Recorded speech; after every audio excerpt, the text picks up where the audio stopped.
Welcome to Call Your Hits, a Storm Riders Airsoft podcast.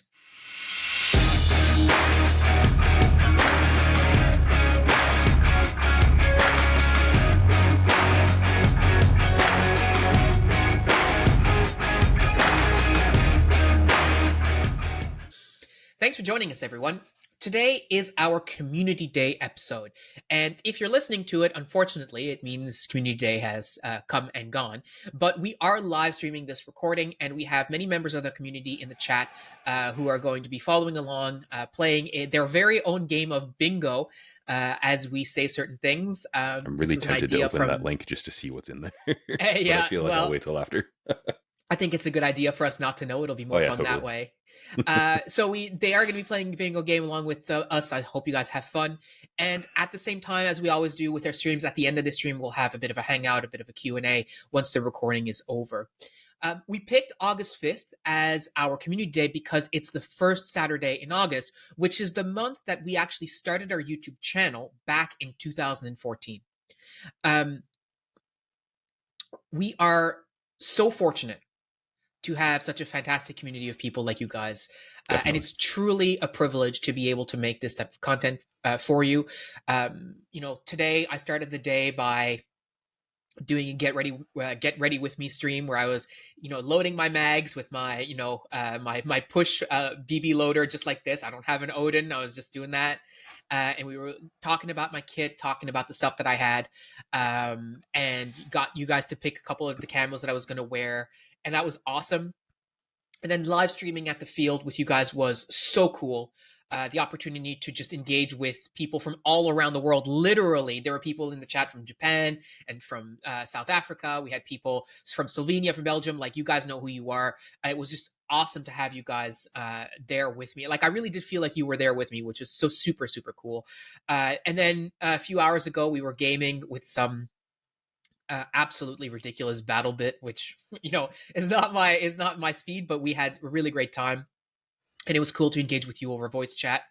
And so here we are now for the Call Your Hits in the final portion of the day. And again, so fortunate to be able to do this for you guys. So that being said, we're gonna jump into the episode. Today is gonna be a bit of a melting pot of things. And the first place that we are actually going to start is by doing a bit of a recap of the games today. Now, fortunately, Pat wasn't able to join me today at the field. Many of you were able to join me thanks to the stream. And we did have Cal, Matt, John, and myself from the team at the open game today. And the cool part is this means I also get to hear about the games. So and works for me. It was awesome. We had a really great time. Noah was the ref today. Noah did a really good job. Every time he refs, I feel like it's getting better and better. Like he's really finding his own groove with it, which is awesome to see. And he was super cool. He even ran camera for us and ran around the field for one game so that I could focus on like actually just playing the game. And then he got some of the footage, which was wonderful. And I haven't had a chance to look at it yet, but I'm looking forward to going back and watching that recording. So yeah, Pat, like if I ask you to guess what games we played, you would be able to tell me, right? Like it's the same assortment. Like we did 2 team death matches, then we did a road game, and then we did another team death match because of the way that the fields were being shared with paintball, which is fine. Yep. And then we did a different road game, I think, and like we did the top to bottom and something else. So overall, like just like normal games, but they were super fun. Like I think the vibes were really good. I got to use Matt's Matador shotgun for the first time. I have never in my life used an airsoft shotgun. Yeah, it's just never been a thing that not for like any particular reason. It's just never something that has appealed enough to me to go and try and get. But the Matador is a gas powered shotgun, and it was super cool. Like it's very easy to pump. Not exactly like high speed, but having those 3 BBs is really, really helpful. You can't really control them as much as you can, I guess, a rifle. But at the ranges in the village that we play at was just crazy. I mean, that should be a pretty outstanding sort of CQB tool. Yeah, and like I shot some guy full in the face. I'm pretty sure I got 3 BBs. It was Tim. I'm sorry, Tim. Pretty much I got 3 BBs right in his mask. And I shot Cal in the back, and I shot somebody else on the side. And like the fact that I had those 3 BBs was helpful because I could see like, oh, 1 miss but 2 hit or whatever. So it was an interesting experience. The second game we played, with the shotgun. I got tagged out like pretty early, so I didn't get to shoot at that time. Super, super fun. So I'm glad that I did that. Will I be rushing out to the store to buy one? Probably not. Because it has the one thing that I really dislike when it comes to shooting, is that it's a rifled grip. It's not like a pistol grip, and I just like the old like broom handle kind. That's not it's not a vibe. That's legit. So I would probably enjoy it a lot then. Well, I mean, and I was gonna say, like, if that's what you like, then fill your boots. Like, I'm not trying to yuck anybody's yum, but for me personally, that's not really my thing. So, anyways, that's regardless, it was still super fun, and I'm very grateful to Matt to let me try it. I mean, it does feel kind of badass when you're walking around with the shotgun like on your shoulder, whatever. But like, and it just looks like a regular shotgun, like it just wood stock, like wood grip. Wood I forget what, like the slide or whatever, it's all like wood looking, so I don't know if it's actually wood, but anyways, it looks like just a normal shotgun. So yeah, that was super fun. There's a lot of like 90s action hero in there. yeah, definitely. And my rifle was performing basically the same that it was before. Like, I did a little bit of maintenance. I tightened up the or at least I feel like I tightened up the nozzle alignment issue, so that didn't really fix it. I do think I'm going to switch back to the 6.03 millimeter barrel, the tight bore instead of the full, and see if that resolves the issue. But I've got Frosty's bingo cards in the stream or the channel going next to me. Oh my god. Well, you don't tip your hat, because this is anyway. But yeah, so as I was saying, I am going to go back. I don't have the bingo card itself open, just the general chat channel. Oh, okay. Yeah, so I am going to go back to that 6.03 millimeter barrel and see the difference.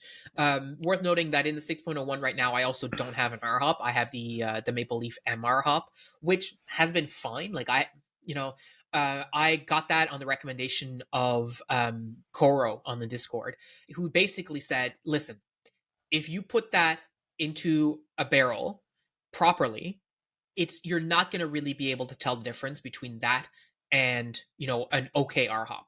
Like, if the R hop is perfect, probably, but the chances that your R hop is actually like perfect is is like not gonna be, like, the amount of effort that's required to get to that perfection is very high compared to just putting the MR hop up rubber in there, and then you're good. Yeah, there's definitely a like degree of effort value.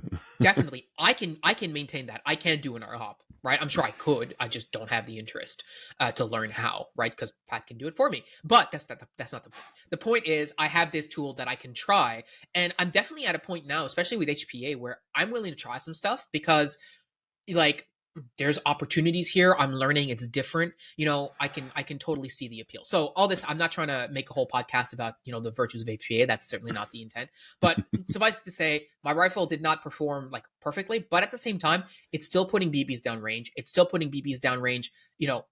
Halfway accurately. And I've also recognized that, I need to stop pretending like I'm a DMR, and I just need to just keep moving up and taking more ground and utilizing that space. And the fact that I don't have an MED, like today, I chronoed at 1.3 something. I didn't even change anything. I'm just like, whatever. Yeah, I mean, I've mostly run the M27 at rifleman FPS for our field as well, because like MEDs are a pain.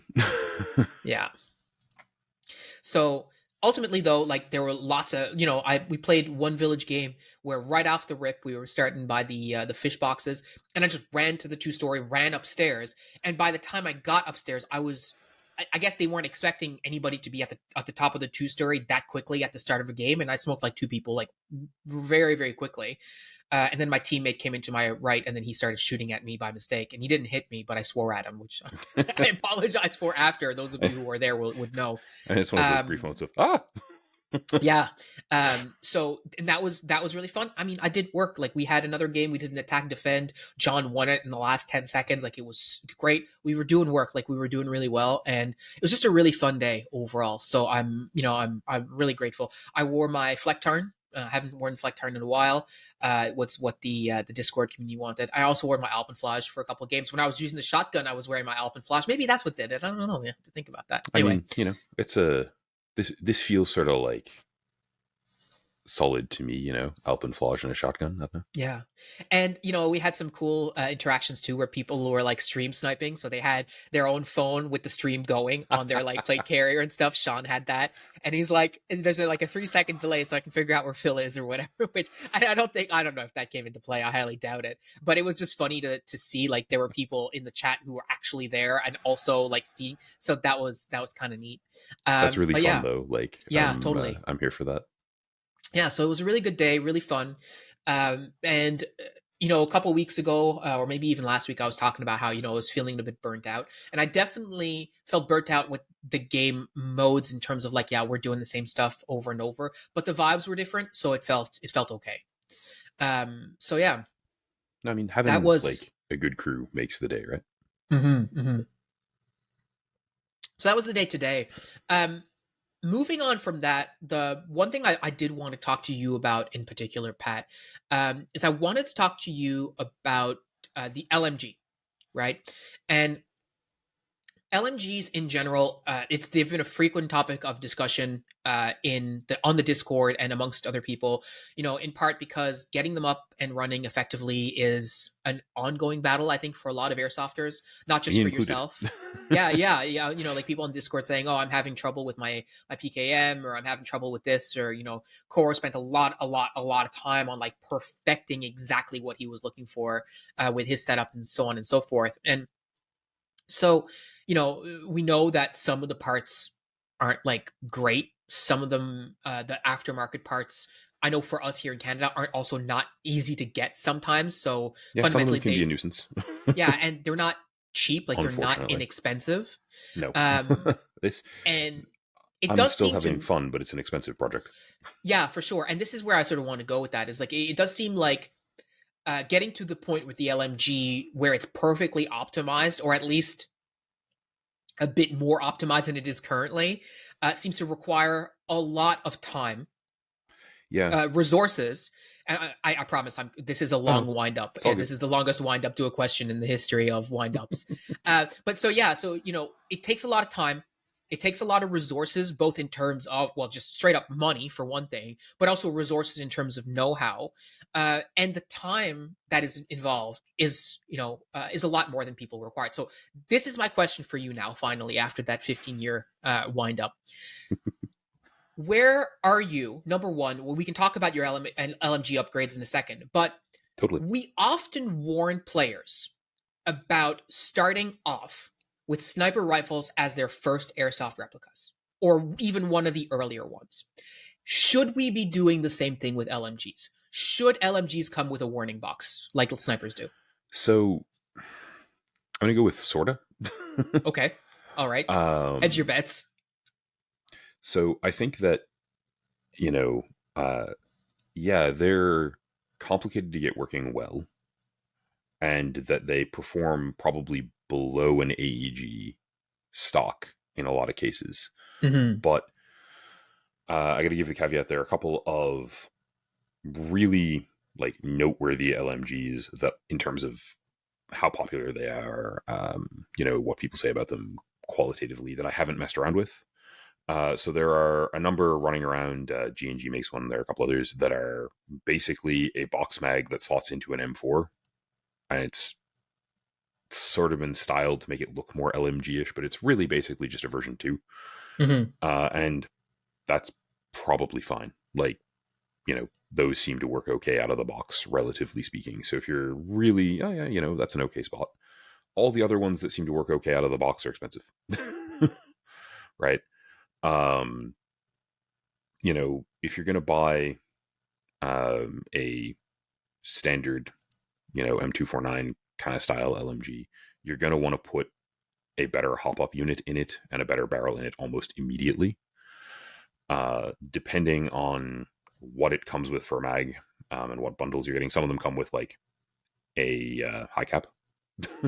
Yeah. That will not work well for you. Other ones come with, a pretty okay box mag. That'll work better. You're looking at, so I want a good box mag. I want a good, a good hop-up unit. At this point, as far as I can tell, there's really only one manufacturer of those, so have fun. Yeah, really, hey? You know, getting them in Canada is, I know a couple of places that order them periodically, but supply is, I think they're Russian, so supply is a pain in the ass. Mhm. Yeah, so the net outcome is probably, yeah, we should, in the sense that I think getting one running as well as you can get a AK you rip or M4 that you ripped out of a box is probably going to be more work. Getting them running really, really nicely is skill intensive. I'm still honestly in the middle of doing that, partly because the amount of gearbox you have to remove to put a upgraded line, the amped IGL, into one is substantial. So yeah, Also, so full that disclosure, I I haven't think worked on it in the last 2 weeks because I was traveling, and before that, I was doing house maintenance stuff. yeah, well, that's fair enough. But You know, I guess that sort of leads into the next question pretty well, which is where are you with your LMG at this point? And the reason this came up is I was reviewing footage for the community day that we could go through and stuff. And one of the clips is me coming back to the safe zone, and you're just there, basically, as far as I'm aware, manhandling the 249 to try and get it to work and stuff. And I was wondering, it's like, what if anything have you decided to do with it? Like, where are you with all of that stuff? What does that look like for you? so I guess since the last time we talked about what I'm trying to do with it and that sort of thing, I've resolved some issues. I've come up against a couple other ones. So I had to cut out significantly more of the um, gun body where the pistol grip mates to the body to fit the line properly. And I was still not super happy with, like, it's still kinking the line a bit. So I went and also have just basically removed an enormous amount of material from the gearbox. Um, I figured out a bunch of things while I've been doing that in terms of like programming it and setting it up. So it's currently front wired with my front wired with the para stock on it because that's how I prefer to run it. Or rather, it will be. The gun is currently set up to do that, and the gearbox is going to be set up to do that again when I put it back in again. And then from there, like, once that is done, all of the non hop up unit related stuff should be resolved. And I think I may either just put a Prometheus purple rubber into it without an Mhm. R hop and go, this should Good work, enough. and pull Yeah. the trigger. And if it works, great. And not care, Mhm. because like it doesn't need the range my DMR has, right? Like I think that trying to R hop it may just be a thing that I'm not clever for doing. Yeah. And I feel like I was up when I was like, this seems like an insane thing, but I'm going to try it. I think it may be an insane thing that I shouldn't have tried.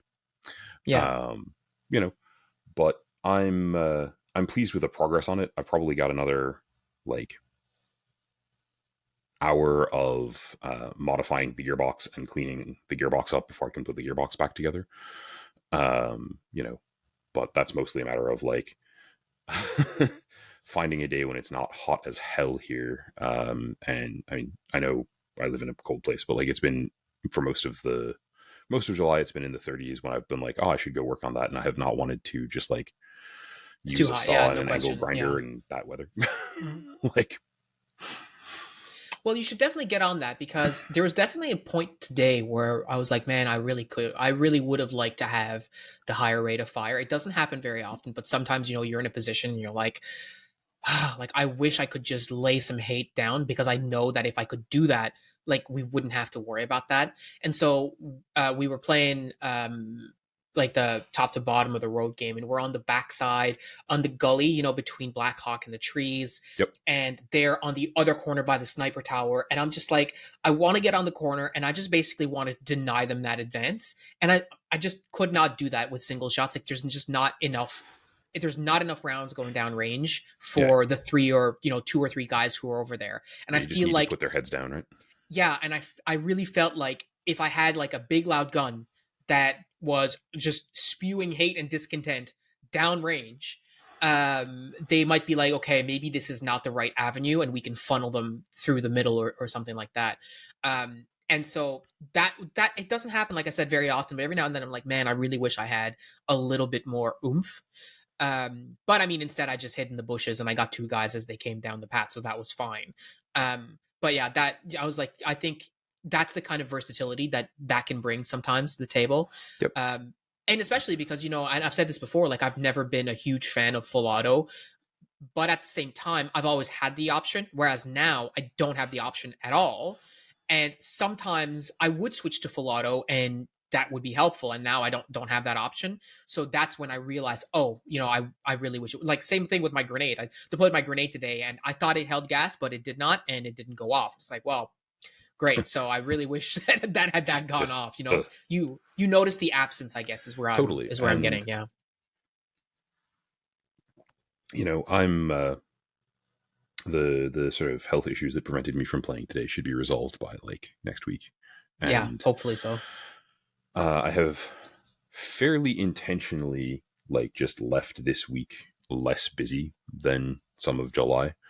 So I'm going to try to grind out at least getting the LMG running.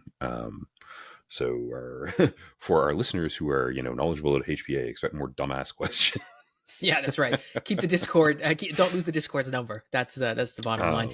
Because I've got to say, people have been, in addition to Chaz being willing to send me new wires when I crushed some, like people have been very helpful. It's been very good. Yeah, and it's funny. As a bit of a spoiler, I am interviewing Matthew Kruger tomorrow, actually, for a future podcast. He is the owner of Big Red Airsoft LLC, which is a company in Colorado. But actually, your wire that Chaz sent you came from Matthew Kruger's shop. Nice. He's like awesome. Absolutely a wizard. Not a storm wizard like Matt, of course, just an actual wizard when it comes to HPA.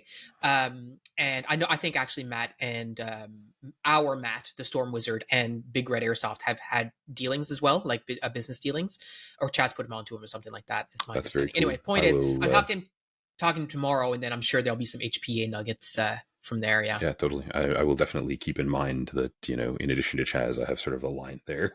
Yeah, for sure. The other thing, related to LMGs and just in general, is a thing that I was reading about. People in the Discord were talking about, like, ammo limits and all this kind of stuff. And I've been thinking and toying with this idea of ammo caps. And, one of the things that we've often talked about is sort of the necessity to keep our games as accessible as possible because our community is small. Definitely. Right? So if we were to say, oh, you have to use real cap mags, or everyone has to use mid caps, we would automatically be excluding a set portion of the community, right?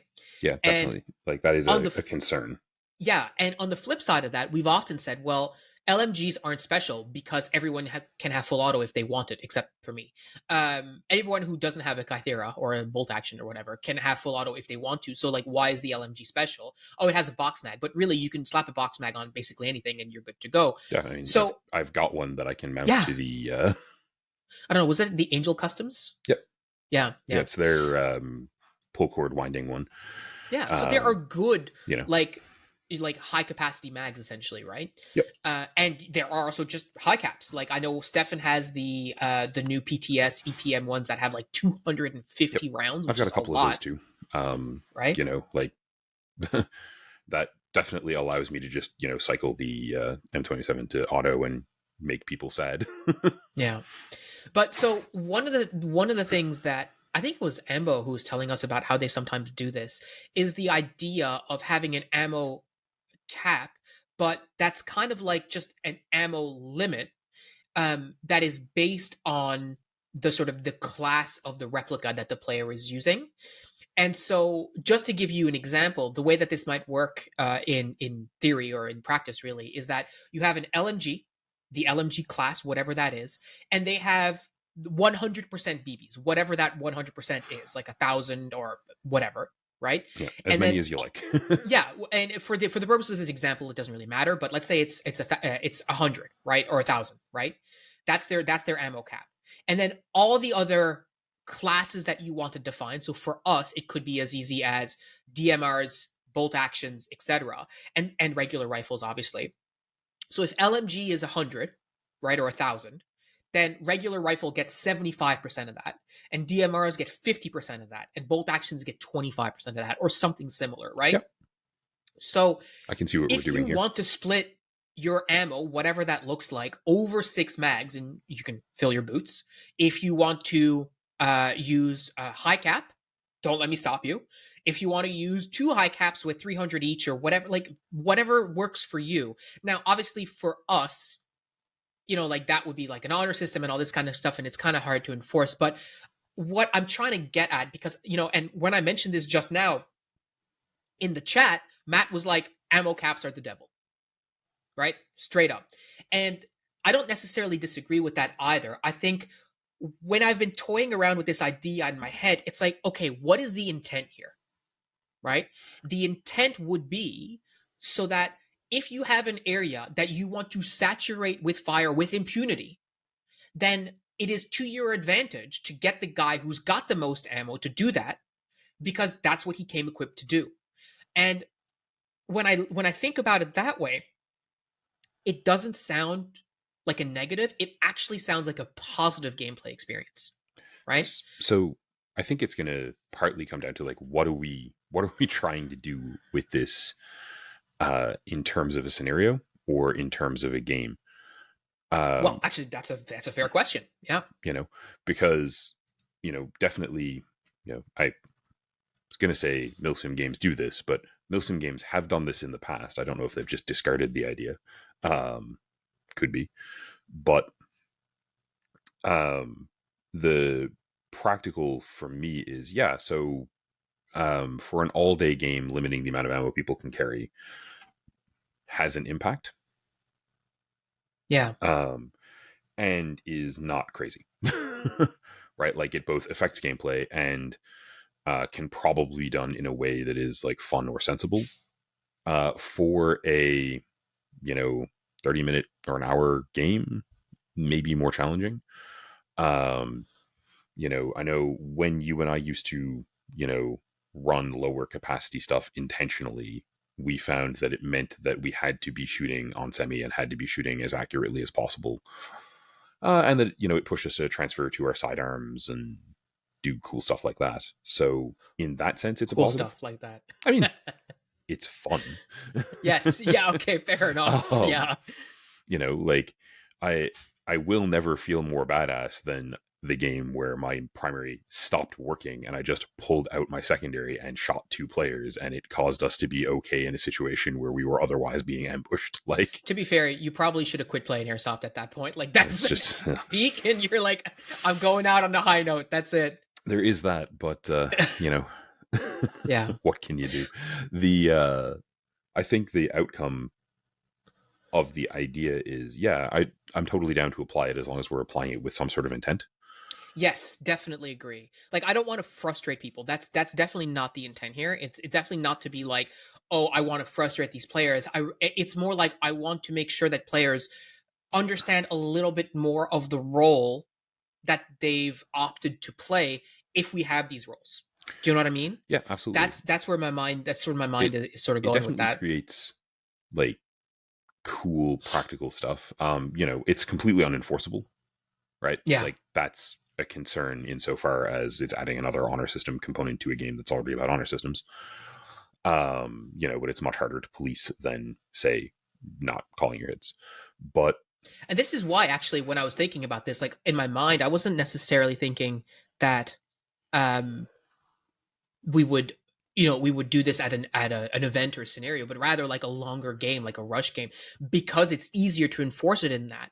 And I think for us, it's a bit of a trial period. It's also like, okay, guys, so for this game and this game only, we want to watch ammo. We want to try something different, etc. Yep. But then it's the question of how do you logistically make that work, maybe in the context of an open game. Anyways, I'm not suggesting that this is the way to do it, but I've really been toying with the idea. I think it's a really interesting idea. Yeah. Running it at an open game, like, we're going to run into the issue of renters are just going to have what they have. Yeah. But like, at the same time, if what they have is a 300 round box mag and we're setting the limit for rifles below that, then they're going to feel better. Like that's a way that they could have fun. Mm-hmm. Yeah, and I think one of the things that really one of the arguments that Ambo made when he was talking about that in their context is that riflemen don't have full auto, right? Whereas ours do. His argument was limit ammo and let riflemen have full auto, and then they have to deal with the consequences, right? Yep. So if you want to go and magnum someone as a rifleman, you know, as I always say, fill your boots, but you have to deal with the fact that you now have chewed through X percentage of your ammo or whatever. So it's less saying, hey, you can't use full auto. It's like, okay, well, you have to use your judgment now. And I don't know, maybe I'm just weird, but I don't see that as being a frustrating factor for me as a player. But I can also appreciate the flip of that is, how do you enforce it? And how do I know that my opponents aren't gaming that rule or whatever, or aren't figuring out a way to and the answer to abuse it, right? The answer to that's going to be, you can't like demonstrably prove that they are or aren't. Mm-hmm. But also, I like to think we play with good people. No, 100%. Right? So 100% I don't think agree. I don't think it's a thing that we'll need to stress about too much. Mm-hmm. I'm definitely down to try it. I'll need to figure out how many BBs my Odin cranks out per crank. Because when we, like when we used to do with the, the push style speed loaders, like those do 3. So it's like, all right, doing 30 rounds is really easy. 10, good, done. Yeah. It might be easier to go by weight, or like give players a bag and be like, hey, put all your BBs that you want to load in here, and by weight we know that's roughly this much or whatever. I don't really know. Definitely something for us to workshop. I'm not looking to try and solve that problem totally. Here on the podcast, I'll just bring my kitchen scale. It'll be fun. Yeah.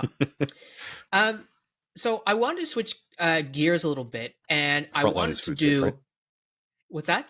The airsoft field at Frontline is food safe, right? Oh, yeah, totally, absolutely. I eat stuff off the ground there all the time. Mm-hmm. Yep. Num paintball. Although you could ask Matt and find out if you want to lick the paint off his Matador shotgun, because he had it laid up against the safe zone, and one single paintball came back and hit the side of his shotgun and splattered, and like the perfect, like picture perfect paint splatter right on the side of his brand new shotgun. He was rotted. Oh, I'm sorry. Yeah, but anyways, it was. I mean, well, I had a good laugh about it, and I think Noah cleaned it with his sweater, but whatever. Okay, so all this being said, I want to do a couple of rounds of this or that with Phil and Pat. We haven't done this in a while, so I think, Pat, you have at least one ready to go. I do. I'm going to start with one of mine, just in case, because I have several. So if you only have one, so here's my this or that for you. Would you rather be in a buddy pair with someone who never shuts up, or someone who never talks? Never shuts up. Oh yeah. Someone who never talks isn't communicating with me effectively, in all likelihood. And like once we start shooting, that's going to be a lot more important than stealth at most of the games we play at. If I'm specifically doing like Recce or something, I might flip the answer. But like realistically, yeah, someone who keeps talking is at least hopefully talking, providing me information. If they're just, singing Baby Shark continuously for the entirety of the game, then like the issue is going to be less that we're a buddy pair and more that I start like throwing them out windows. Yeah, throttling them.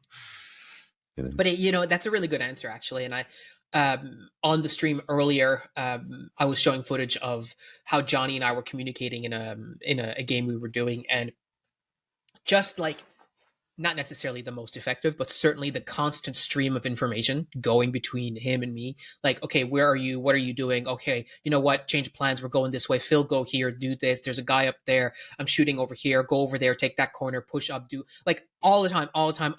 Right. Yep. And especially John, where he's so like decisive, super, super helpful. And I think very often, and I think we've experienced this too. If you're listening and you've experienced this, you can certainly let me know. But like, I think we often get stuck into this mindset of like, okay, if I don't say anything, they're not going to know I'm here. Yep. Right. And that's like, not, when you're my size, that's silly. Yeah. Well, there's that, but I mean, also like they're gonna know you're here. Like unless you're playing like a huge field and there's a huge stealth factor or whatever, chances are, like especially for us at frontline, they know you're there or roughly in that vicinity, right?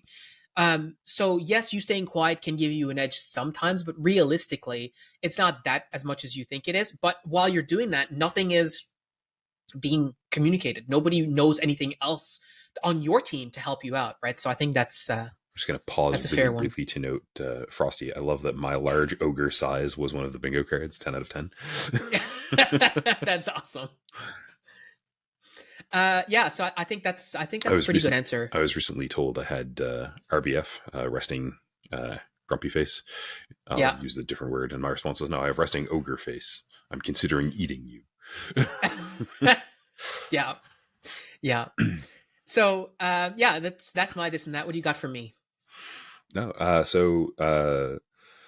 yeah. Would you? I'm gonna preface this a little bit, lead into this a little bit because it's fun that way. So we all know that you're sort of picky about the performance of rifles and of your primary kit, and that you love camo. So I'm going to annoy you. It's subtle, but I'm glad you picked up on it. Excellent. So I'm going to try to annoy you twice.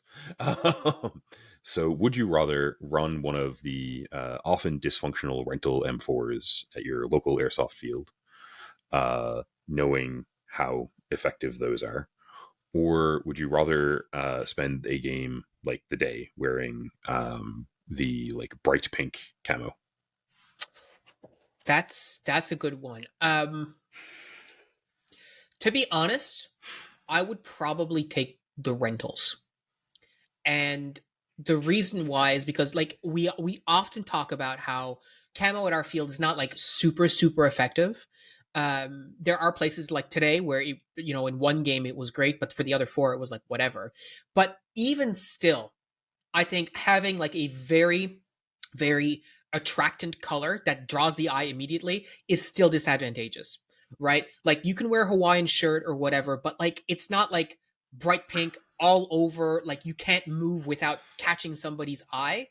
That I think is a disadvantage. I really do. Totally. I mean, like, John's worn the Hawaiian shorts and like, yeah, I think Matt was wearing a Hawaiian shirt today. And yeah, shit can be manageable, but I think the bright pink, like, especially if it were head to toe, might. Yeah, and it really draws the attention. And if you're in the woods, then you can forget it. On the flip side, we were talking today, myself, Cal, John. If you were on the stream, you probably caught it. Like Cal comes to an airsoft game. If his gun shoots, he's happy, right? John, he goes to an airsoft game. As long as the replica is putting BBs down range, like he can work with that. And I definitely need to get around to that way of thinking a bit more. And I'm starting to get there slowly. It doesn't have to be perfect. I don't have to be doming guys 200 feet away.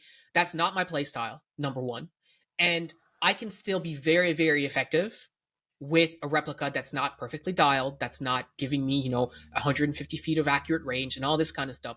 As long as I know what I'm getting into, I can manage that a lot more and a lot more easily than the disadvantage brought to me by having this like blaze camo that immediately draws people's eye and makes it so that I basically cannot hide effectively anywhere. Making it so that you can be seen from space.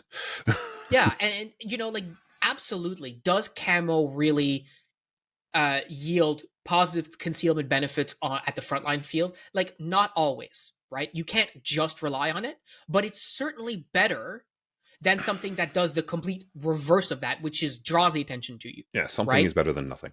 Exactly. So even like we say it all the time, like you wear all black, like that draws the eye. Yeah, not like hot pink though, right? Not like blaze orange. There's a reason that hunters wear blaze orange to draw the attention of other hunters, so they don't go, "Oh my god, is that a deer?" Right? Like, yeah. So the deer do not come in that color. Yeah, exactly. Right, and so I think that I really want to focus a lot more personally on like my manageables, like what can I manage with this, right? And really putting on a piece of camo is just you cannot manage that anymore, right? There is no management to be had. Whether it's once you put on the bright pink camo, it's a defective piece of equipment, right? Yep. Bottom line, it doesn't do what it's supposed to do.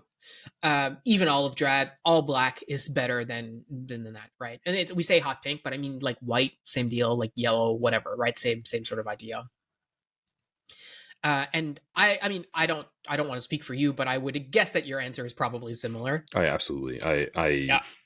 um, I maintain still that like realistically, as long as I have an idea of what the performance metrics of whatever it is I'm pulling the trigger on are, I can make it do the thing, unless it's Yeah. really just like the issues I was having with the LMG, where it's like, yeah, it's not shooting. Yeah. If when I pull the trigger, BBs come out and they go in the right direction at roughly the right velocity, give her.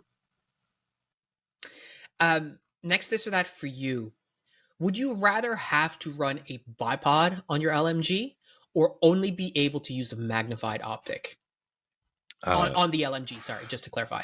I honestly, so I don't mind having the bipod on it at all. Like, it's extra weight, Really? but Okay. like, Yeah, I behold my suppose, noodly yeah. arms, Um, I would be running the bipod on it if we had it. Like, it's Okay. gone. We don't know where it is. Um, Have you checked your basement? yes. Spoiler alert, probably not. I have. It came to me without it. Oh, okay. It was, I was it going to was say, it could removed. still be in there. It was removed a long time ago and just went into the void. And like, they're enough money to buy a new one that I'm like, whatever.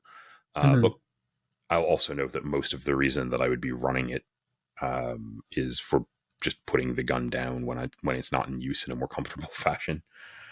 So that one's not terrible. The magnified optic, I ran a magnified optic on the Mark 46. It was completely useless because the Mark 46, had about the same reach as me picking the BBs up by hand and throwing them. Yeah. But, I, even as nice as I'm pretty sure this is going to be once I finish building it, and like as nice as I've seen these things run, it's not going to be accurate enough that I care about the magnified optic. It's not going to be accurate enough that I'm going to care about the optic in general, I suspect. I pull trigger, aim, stream of BBs by eye will probably work most of the time. Yeah. And, I'm probably going to buy one of the EOTech, like $40 EOTech replicas that we keep slamming to put on it, unless I keep the SRS on it, just because that's the look for the contemporary version of it that I've built aesthetically. So yeah, I don't feel too terrible about that. Actually, you just prompted a question for me. What are you doing with the Scorpion? Have you decided? Once I get it back to spec, because it's currently having a couple of feeding issues that I still haven't gotten into it to resolve it because I'm doing one gun at a time. Yeah, fair enough. But they should be pretty easy to resolve. Like, I know what I need to do with it. And then I'm going to bring it to a game, and you're going to run it for a couple of games, and then I'm going to sell it, turn it into some other gun, probably, or components or whatever, some other airsoft related thing. Lionel Johnson miniature. I got it. Oh, don't tempt me with a good time. Too late. That's awesome. For those of you who are listening only for whatever reason, he just showed me his lion, so there it is. Okay, did you have another this or that for me? No, I only came up with one that I actually thought was good. I can give you I can give you bad lame ones if you want, but like, give me a lame one then. Would you rather play a game with the entire pile of our working grenades and no gun, or with the LMG once it's functional? And obviously, currently you can't play a game with it because it won't shoot BBs. I really want to say grenades. I really do. But I mean, in good conscience, I know that would not be as fun in reality as it is in my mind. Like, I just pictured myself like running around the field, going hand, throwing grenades all over the place. It really depends what field we're playing on too. In Village, maybe. Yeah, I mean, in the woods, definitely no. Fair. On D-Day, like, get out. No way. How good is your throwing arm on D-Day? Can you serve us as a mortar? But to be fair, like, I think there's the grenades are a lot of fun, and we were talking earlier on stream about the possibility of looking at the ASG Apocalypse grenades. I know Matt has one. I really want to do a bit of a test to see like which ones are worthwhile and which ones aren't. Yeah, we need to try his yeah. out like fully set up versus the one that I picked up and see which of them works better. Because I think we need to move to like one of the actually available has spare parts ones for our stuff. I was saying earlier, like my Tornado was leaking today, and I thought I had it fixed, but apparently I did not. And like it's end of life, like I don't have parts. Like I'm scavenging from other ones to try and fix it. So we'll have to see. But yeah, so I mean, as far as your this or that, I think the answer is probably LMG again. Like if we're doing a D-Day game, especially like being able to hold down the trigger and just like just blast the plasto, as we say. Provide some sadness to a like third of that field. Yeah, but yeah, for sure. So I wanted to finish off the actual episode by doing some Airsoft hot takes. This is some stuff that I've been thinking about for a while. I even mentioned them today on the field to some people. But when we say hot takes, like we're not necessarily saying stuff that is going to upset people in particular. Like that's not the intent. But for my money, these are things that, like they're strong opinions, right? Not necessarily pet peeves either, but you sort of see what I mean. And we can go one for one if you want, and I'll give you the benefit to start. So Pat, what is your number one, or not necessarily, they're not in any particular order. What is your first Airsoft hot take? So I'm going to borrow from one of my favorite tabletop games that has a tendency to look at people and go, like, it's not your list, it's you. Like, it's about how you play. It's about what you do with the resources you have. Yeah, it's not your gun, it's you. Yeah. Or me or anyone else. Like... Yeah, I think that's a fair one. And, we see that. And I sometimes feel that way too. Like I've definitely gotten off the field being like, oh, my rifle's not working well. And then sometimes when you really evaluate it critically, or I look back on some of the footage, I'm like, that was not a vibe. Like that was not great, Phil. You could have done a lot better. It's right? Just, Yeah. I'm like, I don't mean it critically. It's just, it's more of a thing for you to think about when, not like you, but like people to think about when they're getting salty, including me. Especially me. For sure. Yeah, totally. I think it applies to lots of people, especially when you're getting salty. You're right. Like it's not your gun. It's you probably. For me, one of the ones that came to me, sort of like right off the rip when I was thinking about sort of again like hot takes, and one of the things fundamentally for me is I don't care how many times you shot at them. That doesn't mean you actually hit them. Yep. Right. Like. I don't care how many times you shot at me. If I didn't feel the hit, I didn't call it. You didn't hit me, right? That's it. Yeah, I mean, and you could mag dump like 2 full mags into someone, and you go, oh, he's not calling his hits. That doesn't mean you hit him, right? Yep, and that sort of loops back to the previous one. Like, the saying, Matt, comes from Infinity, not from 40K. Games Workshop has, shall we say, some issues designing games. Yeah, like we could spend the rest of the podcast talking about how angry I am about the current state of 10th, but like I'll save that for a chat with Matt on the Discord. But yeah, I think really I've lost my train of thought. Sorry. That's fine. You hit me with a hot take. Let's go. I'm really bad at these, partly because like the way the students that I teach use the phrase is just to make each other angry. No, it's all good, Matt. Bonus distraction, 10 out of 10.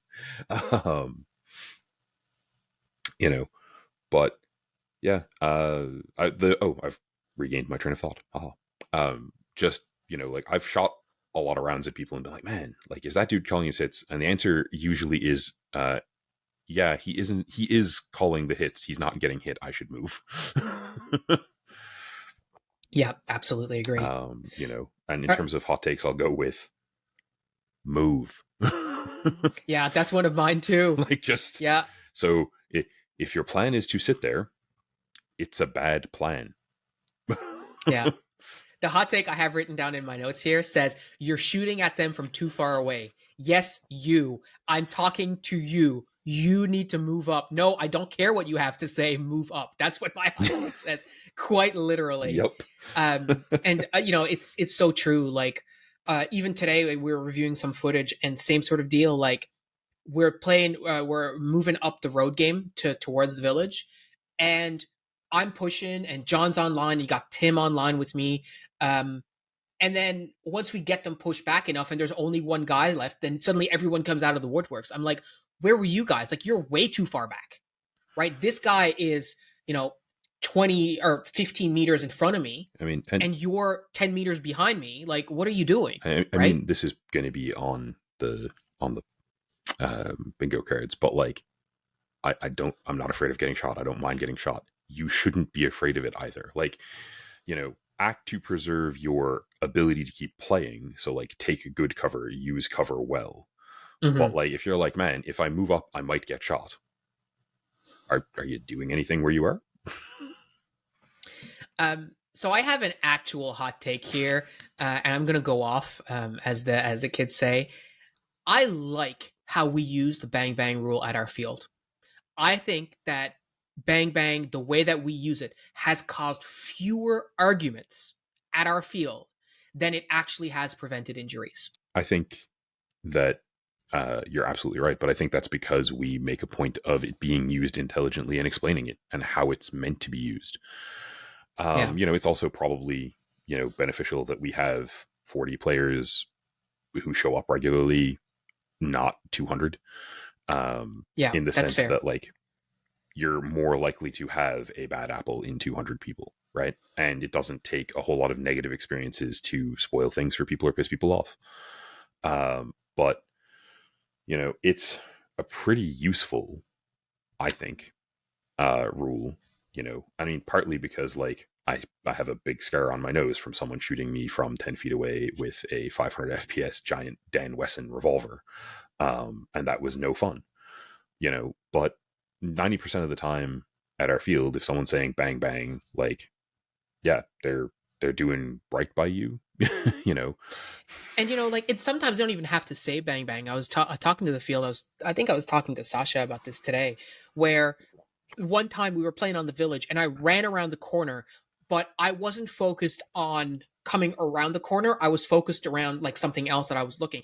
And I ran into the corner, and who was there but Shane on the other team with his rifle basically pointed right at my face. And he just went, "Hey, you're hit." And I was like, "Yeah, you're right, I am." And I walked off because I was like, oh my God, like, he scared the crap out of me. And he was literally like basically point blank. Like, his barrel was probably, I don't know, 6 inches from my chest or something. Yeah, it's just like, I don't want that.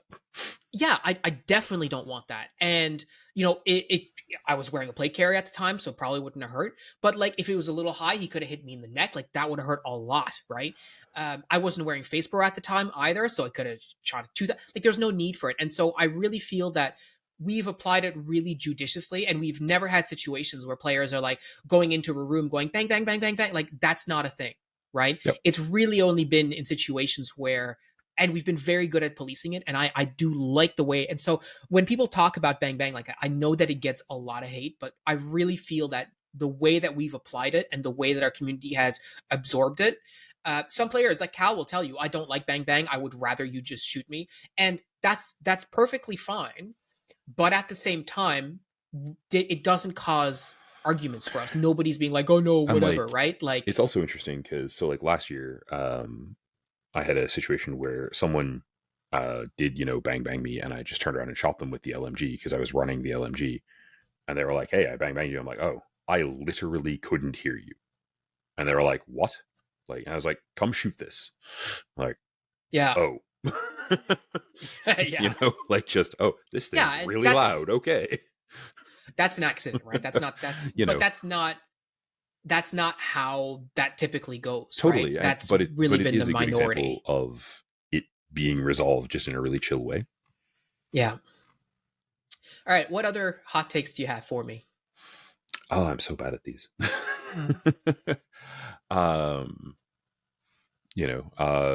To use one that I periodically yell at students, if you are moving slower than me, you are moving too slow. Look at me.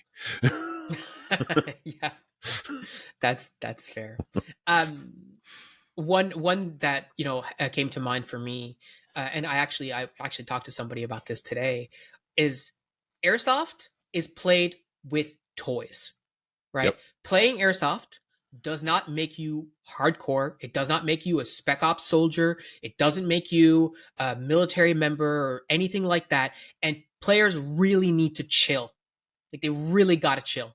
Like I think a lot of the high tension that you see at airsoft games from people feeling like they're just so like badass about what they're doing, like you got to chill, man. We're playing toy guns. We're LARPing. Like you got to chill. Yep.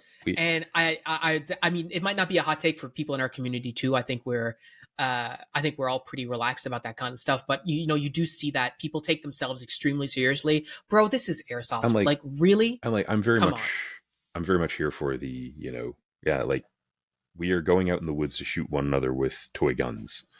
Yeah. The distinction between when I was like 8 and you and I were doing this with Nerf guns is we've spent way too much money on these ones. Well, yeah, and like Matt says, well, airsoft is not cooler than Nerf. I disagree. Nerf is cooler than airsoft. Full stop. Right? Like that's it. Like Nerf guns way cooler. But that's the reality. Like this Certainly is the toys, Nerf right? minigun We is need more to. affordable than the airsoft one. Well, yeah, boy. Um, and the airsoft, excuse me, the Nerf launchables are a lot more manageable. At least in Canada, anyways. Ours don't tend to explode on contact or whatever. But yeah, I think yeah, like that's definitely, and I mean that's kind of a hot take slash pet peeve at the same time. But like we've seen some really cringe stuff, from people in the airsoft community over the years, and like I've done stuff in my past which is a little bit cringe, or I've expressed myself about what I was doing with airsoft in ways that, looking back on it, I'm like, oh God, why did I do that? And Bench was very kind to remind me that just means that I've grown as a person. So thank you very much. But it doesn't make it any less embarrassing in retrospect. I've grown as a But person, yeah, but god damn it.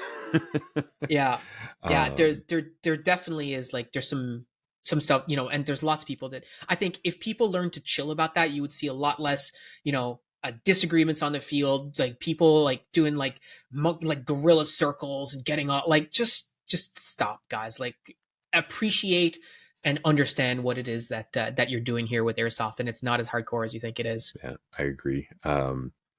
Here's one that uh, so despite the fact that I know they're not practical, running a 203 and like shooting it at people was one of the most badass looking and feeling things I've done playing airsoft. Yeah, I don't think that's a hot take, bud. Like I think that is straight up just the truth. Yeah. Same thing with my M27 Law. Like the most useless piece of garbage in the world, but man, isn't it just the coolest? Like you feel like an absolute unit with that. Yep. Right? It's just so good. Yeah.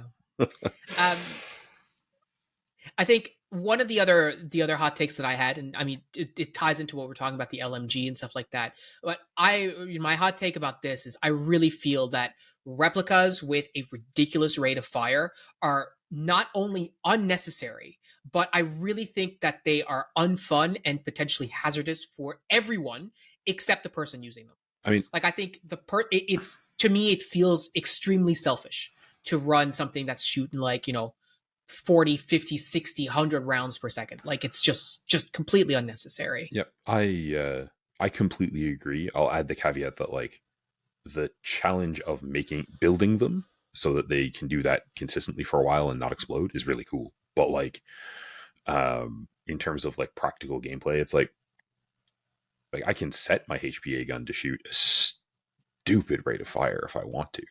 I haven't. I'm not gonna. Mm-hmm. It just results in shooting people a whole lot more than is needful. And Yeah. I'm not here to hurt people, right? Yeah, absolutely. And I really feel like, some people today at the field were showing me a video of like some airsoft fight that got started because some guy overshot another person. And I'm like, I've seen way more of those than I care to. And firstly, I don't think they're representative of what airsoft looks like in general. I think they're inflammatory, but that's beside the point. I think those types of problems, like there's no need for guns that shoot that fast, that put that many BBs down range. Um, And, you know, like full auto, sure, absolutely. But like, I remember that video where the guy's like shooting full auto and it's just basically like a stream of BBs. I'm like, why? Yep. Like, what purpose does that serve, right? And like, I think that it's, about like intimidation and flexing. And like, you could make the argument, oh, like it's intimidating people. So like it has a tactical value in the sense of the psychological impact you have. And I would say you're still a jerk. Like, Yeah. you know, It's definitely, I think it's definitely like, oh, yeah, I mean, I'm not going to ascribe any sort of intent behind the person, but it doesn't serve the purpose that you think it does or claim it does at the very least, even if you don't think it. Um, and, you know, 30 rounds per second, 40 rounds per second, 50 rounds per second, like, what are you even achieving? Right? Like, what is that? What is the benefit? Like, you're shooting twice as many BBs, yeah. right? If I shoot 25 rounds per second and you're shooting 50, what is that? Twice? Is that 2 times as effective? Like, obviously not. I mean, right? What is the difference? Like it's not that they're not calling their hits; it's that you need to move. Yeah, well, right? Yeah, like, there's also that, right? Absolutely. I can shoot even more BBs and still miss. Yeah. Do you have one final hot take for everybody? Yes, our Discord is the best Discord. That's just the truth. Yeah. You know, I think coming back to it, we have a tremendous community on our Discord of people who are super, super, super fun to be around. I'm very grateful for everybody there. I think, you know, I've said it very frequently, and if it's not on the bingo card, I would be surprised. But the rising tide lifts all boats, right? And what I mean by that, if you're not familiar with that expression, is that if one person helps other people get better, everyone gets better as a result. And I think that our community is a really good example of that, from players helping other players, whether it's with their guns, with their gear, to get situated with how their kits look, how their kits operate, how they are optimizing their builds for whether it's their AEG, their HPAs, their bolt action, whatever. Like, you can get help there. And you know, and maybe it's because we play in disparate regions and stuff like that, but there's no threat there. Like, nobody's like, oh my god, this person's going to get too good. Like, no, we're just sharing knowledge and we're helping everybody get better. Yeah, I mean, and it's gatekeeping. It's just really, like, yeah, gatekeeping is bullshit. Share knowledge. Yeah, absolutely agree, 100%. And I think, you know, it's the kind of place where you can share the pics of your kit or whatever, and you're going to get roasted, but like in a nice way. Like, Jordan's going to come in and say something snarky and then disappear again. And then once we get through a couple of the roasts, then you're going to start getting like real feedback that you can use to, you know, make changes. And you're not going to leave feeling like, oh my God, what a bunch of jerks. It's like, no, like, yeah, we roasted you, but it's only because we care. If we didn't care, we wouldn't have said anything. And here's some things that you can apply. And the simple fact is, you know, today we had a gaming stream where we had people on voice chat. And just, I think it's important to contextualize this. Like, there are people from all around the world on this voice chat, and we have never spoken a word to each other before. And we're just on voice chat, hanging out, chatting, talking about stuff. And that's totally cool. Like, we have like, nobody is judging it. I suck at first person shooters. Like, if you watch that game footage of me trying to play BattleBit, like, that is embarrassing. I wasn't embarrassed. I had a great time. That's not the point. The point is, you know, it would be very easy for people to come in there and just start like crapping on people. Like, that's not the kind of community we have. And so I'm just so grateful that's the kind of group that we have, that we are able to continue this and to have this day to day to sort of celebrate and enjoy each other's company a little bit in a more detailed way. I mean, we spent a lot of time together today to do all this fun stuff. I am just absolutely over the moon. So thank you so much for tuning in today. Thank you so much for participating. Thanks for being here every day, and today and every day, I should say. And yeah, until next time, that's all we've got for you. So thank you so much for listening, and we will talk to you next week. Thanks, guys. You are awesome.